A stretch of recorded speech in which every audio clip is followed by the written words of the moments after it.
Chapter 4. Shocked yowls rose from the clan cats and echoed through the forest. Ravenpaw staggered slightly. His right foreleg glistened, wet with blood that flowed from the deep gash on his shoulder. "We met 5 River Clan warriors beside the stream, not far from the Sunning Rocks," he went on shakily. "Oakheart was among them." "Oakheart!" Greypaw gasped beside Firepaw. "He is the deputy of River Clan. He's one of the greatest warriors in the forest. Lucky Ravenpaw! Wish it could have been me. I'd have really—" Greypaw was silenced by a fierce glance from the old grey Tom who had first sensed Ravenpaw's return. Firepaw turned his attention back to Ravenpaw. "Redtail warned Oakheart to keep his hunting parties out of ThunderClan territory. He said the next RiverClan warrior to be caught in ThunderClan territory would be killed, but Oakheart would not back down. He said his clan had to be fed whatever we threatened." Greypaw paused to wheeze for breath. His wound was still bleeding heavily, and he stood awkwardly to keep the weight off of his shoulder. That's when the River Clan cats attacked. It was hard to see what was happening. The fighting was vicious. I saw Oakheart had Redtail pinned to the ground, but then Redtail— Suddenly Ravenpaw's eyes rolled in his head and he lurched sideways. Half scrambling, half falling, he slithered off the high rock and collapsed on the ground below. A ginger queen bounded toward him and crouched at his side. She licked his cheek briefly and called out, "Spotted Leaf!" Out of the fern-shaded corner trotted the pretty tortoiseshell Firepaw had noticed sitting beside Greypaw earlier. She hurried over to Ravenpaw and mewed for the queen to stand back. Then she used her small pink nose to roll the apprentice over so that she could take a good look at the wound. She glanced up and meowed. "It's all right, Golden Flower. His wounds aren't fatal, but I'll need to fetch some cobwebs to stop the bleeding." As Spotted Leaf sprinted back to her den, the hushed silence in the clearing was broken by a mournful howl. All eyes turned to the direction it had come from. A massive brown dark tabby staggered through the gorse tunnel. Between his sharp teeth the warrior held not prey, but the lifeless body of another cat. He dragged the tattered creature into the center of the clearing. Firepaw craned his neck and glimpsed a flash of bright ginger tail hanging limply in the dust. Shock rippled through the clan like a chill breeze. Beside Firepaw, Greypaw dropped into a crouch as grief swept over him. "Redtail!" "How did this happen, Tigerclaw?" demanded Bluestar from her position on the high rock. Tigerclaw let the scruff of Redtail's neck fall from his mouth. He looked steadily back at Bluestar. "He died with honor, struck down by Oakheart. I couldn't save him, but I managed to take Oakheart's life while he was still gloating over his victory." Tigerclaw's voice was strong and deep. "Redtail's death was not in vain, but I doubt we'll see RiverClan hunters in our territory again." Firepaw glanced at Greypaw. The apprentice's eyes were dark with sadness. After a moment's pause, several of the cats moved forward to lick Redtail's bedraggled fur. As they groomed, they purred hushed phrases to the dead warrior. Firepaw whispered into Greypaw's ear, "What are they doing?" Greypaw didn't take his eyes off the dead cat as he replied, "His spirit may have left to join StarClan, but the clan will share tongues with Redtail one last time." "StarClan?" Firepaw echoed. "It's the tribe of heavenly warriors that watches over all the clan cats. You can see them in Silverpelt." Firepaw looked confused, so Greypaw explained. "Silverpelt is that thick band of stars you see each night stretching across the sky. Each star is a StarClan warrior. Redtail will be among them tonight." Firepaw nodded, and Greypaw stepped forward to share tongues with his dead deputy. Bluestar had remained silent while the first cats came to pay their respects to Redtail. Now she leaped down from the high rock and walked slowly toward Redtail's body. The other cats retreated and watched as their leader crouched down to share tongues with her old comrade one last time. When she had finished, she raised her head and spoke. Her voice was low and thick with grief, and the clan listened in silence. "Redtail was a brave warrior. His loyalty to ThunderClan could never be doubted.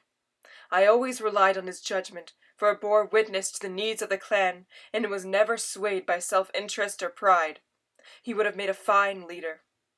Then she lowered herself onto her belly, her head bowed, her paws stretched neatly before her, and silently she grieved for her lost friend.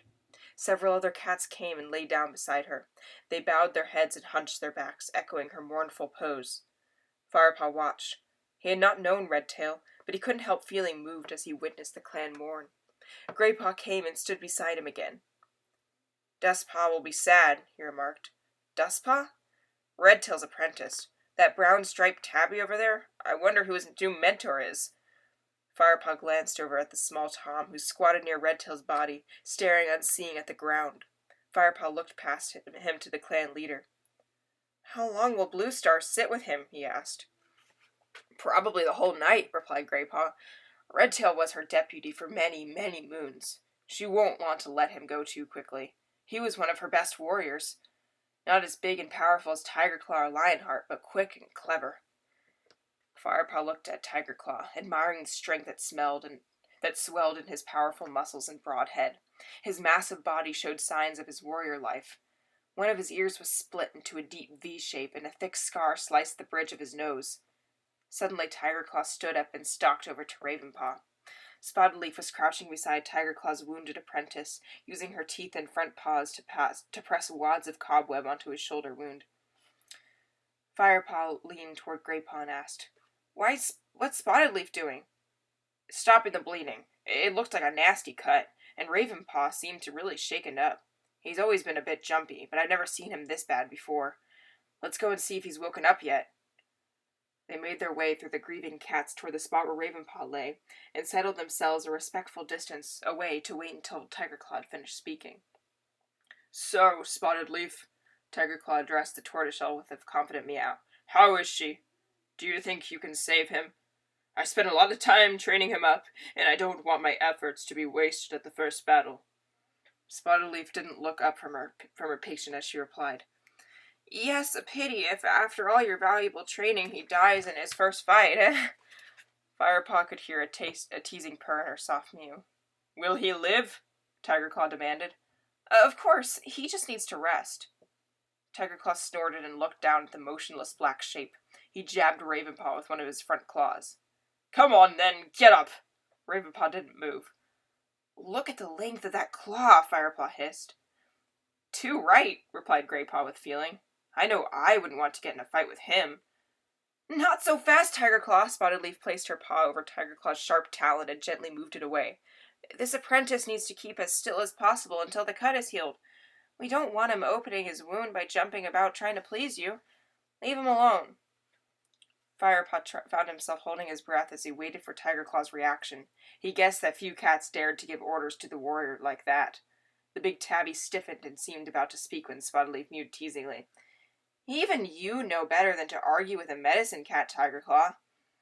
Tigerclaw's eyes flashed at the little tortoiseshell's words. I wouldn't dare argue with you, dear Spotted Leaf, he purred. He turned to leave and caught sight of Graypaw and Firepaw. Who's this? He asked Graypaw, towering above them. He's the new apprentice, Graypaw mewed. He smells like a kitty pet, snorted the warrior. I was a house cat, Firepaw meowed boldly, but I'm going to train to be a warrior. Tigerclaw looked at him with sudden interest. Ah, yes, now I remember.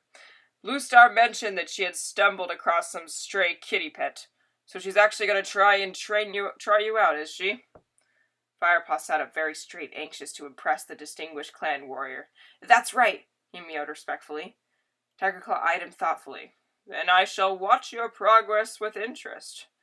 Firepaw puffed his chest out proudly as Tigerclaw stalked away. Do you think he liked me? I don't think Tigerclaw likes any apprentices, whispered Graypaw. Just then Ravenpaw stirred and twitched his ears. Has he gone? He mumbled. Who, Tigerclaw? Replied Graypaw, trotting toward him. Yep, he's gone. Hi there, Firepaw began, about to introduce himself. Go away, both of you, Spotted Leaf protested. How am I supposed to help this cat with all these interruptions? She impatiently flicked her tail at Graypaw and Firepaw and pushed her way between them and her patient. Firepaw realized she was serious, despite the lively glimmer in her warm amber eyes. Come on then, Firepaw, mewed Graypaw. I'll show you around. See you later, Ravenpaw. The two cats left Spotted Leaf with Ravenpaw and walked across the clearing. Graypaw looked thoughtful. He was clearly taking his duties as a guide very seriously. You know the high rock already, he began, flicking his tail towards the big, smooth rock. Bluestar always addresses the clan from there. Her den is down there. He lifted his nose toward a hollow in the side of the high rock. Her den was carved out many moons ago by an ancient stream. Hanging lichen draped the entrance, sheltering the leader's nest from wind and rain. The warriors sleep over here, Greypaw went on. Firepaw followed him to a large bush a few paces away from the high rock. There was a clear view from here right down to the gorse entrance into the camp. The branches of the bush hung low, but Firepaw could see a shelter space inside where the warriors made their nests. The senior warriors sleep nearest the center, where it's warmest, explained Greypaw. They usually share their fresh kill together over by that clump of nettles. The young warriors eat nearby. Sometimes they are invited to join the senior warriors for eating, which is a big honor. What about the other clan cats? Firepaw asked, fascinated but feeling rather overwhelmed by all the traditions and rituals of clan life. Well, the queens share warrior quarters when they work as warriors, but when they are expecting kits or nursing them, they stay in a nest near the nursery. The elders have their own place on the other side of the clearing. Come on, I'll show you. Firepaw trotted after Greypaw across the clearing and past the shadowy corner where Spotted Leaf had her den. They stopped beside a fallen tree that sheltered a patch of lush grass. Crouched among the soft greenery were 4 elderly cats tucking into a plump young rabbit. Dustpaw and Sandpaw could have brought them that, whispered Greypaw. One of the apprentice's duties is catching fresh kill for the elders.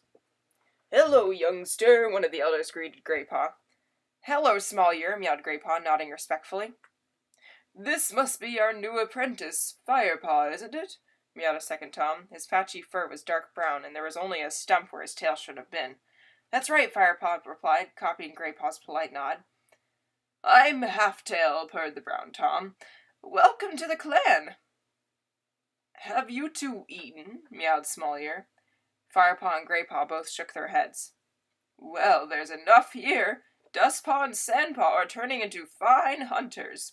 Would you mind if these youngsters shared a mouse, One-Eye? The pale grey queen who laid beside him shook her head.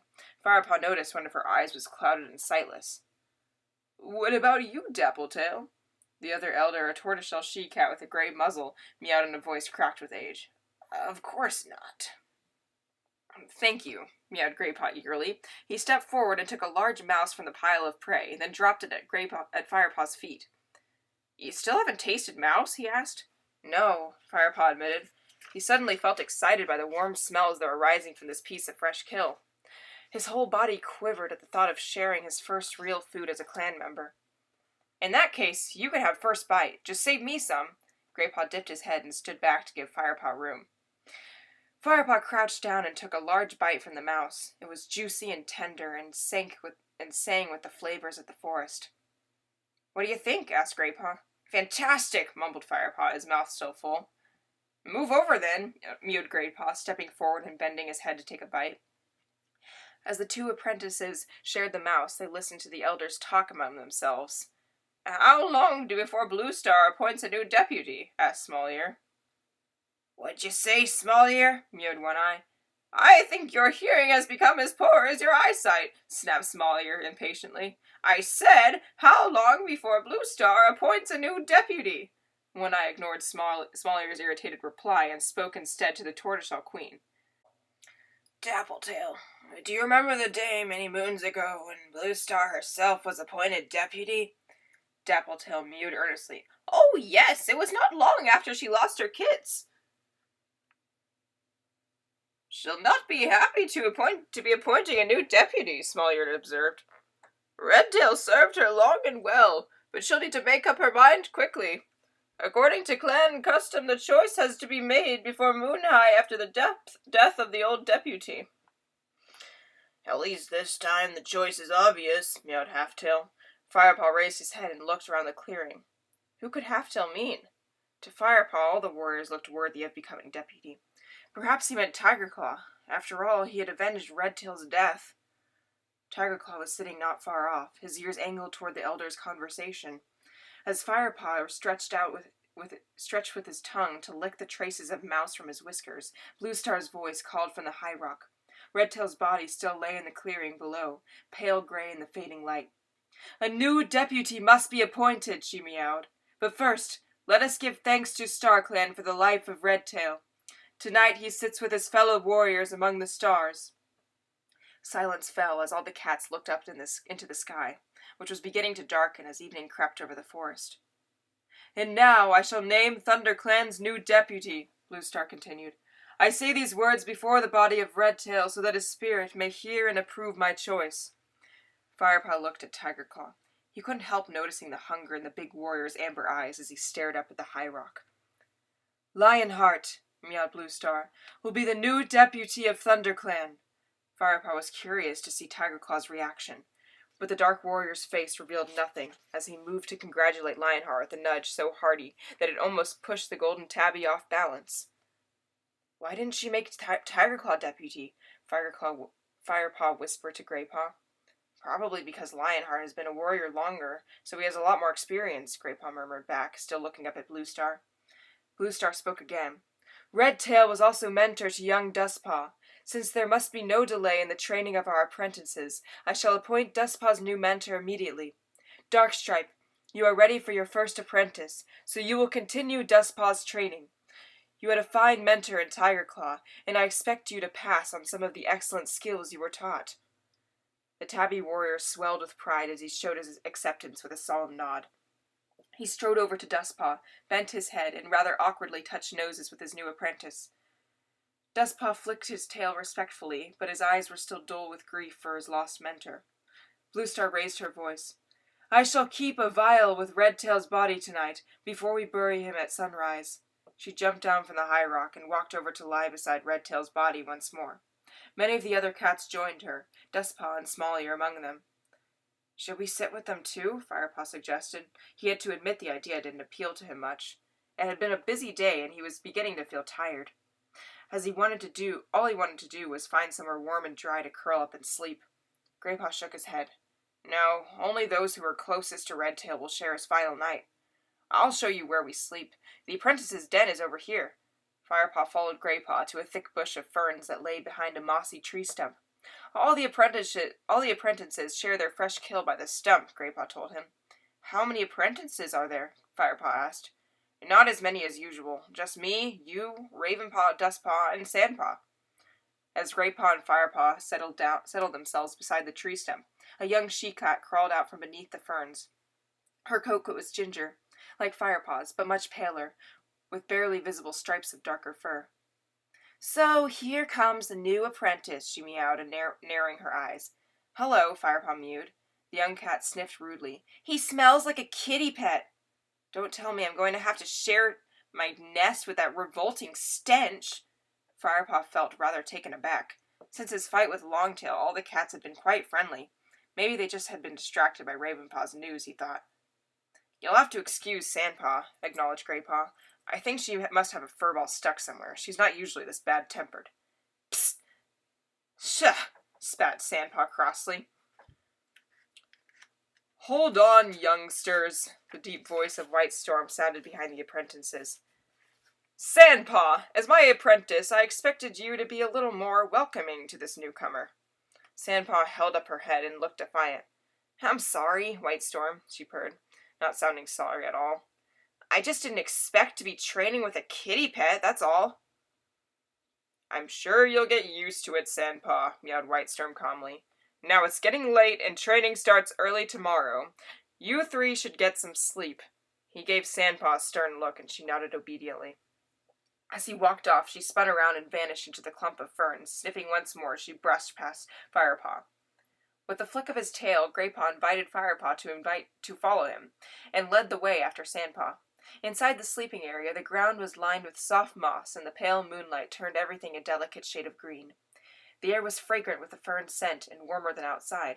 Where do I sleep? Firepaw asked.